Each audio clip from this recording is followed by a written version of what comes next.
Ама да.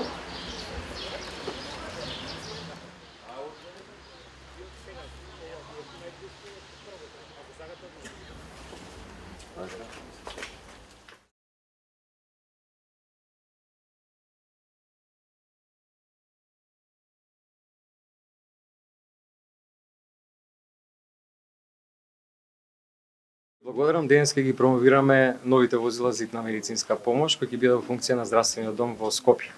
Министерството за здравство во отворена и транспарентна постапка со огромна заштеда набави 12 возила за итна медицинска помош, од кои 6 ќе припаднат овде во здравствениот дом во Скопје и по едно во градовите во Струга, во Дебар, во Кичево, понатаму во Крушево, во Крива Паланка и во Берово.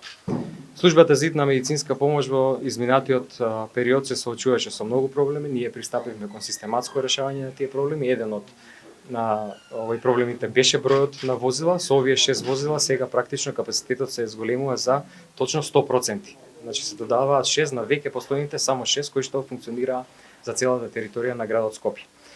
Има и сериозни проблеми со кадарот, има сериозен недостаток на лекари и медицински сестри во периодот кој што следи ќе се распишат конкурси за прием на медицински сестри, а веќе во непосредниот период од следниве недели ќе се распишат огласите за прием на младите лекари кои што се лиценцирани и кои што во овој момент се невработени согласно новата измена на Законот за здравствена заштита, со кој што секој лекар кој што има лиценца ќе добие загарантирано платено работно место во период од 6 месеци. На тој начин значено ќе се надокнуди и бројот на доктори кои што работи во оваа служба.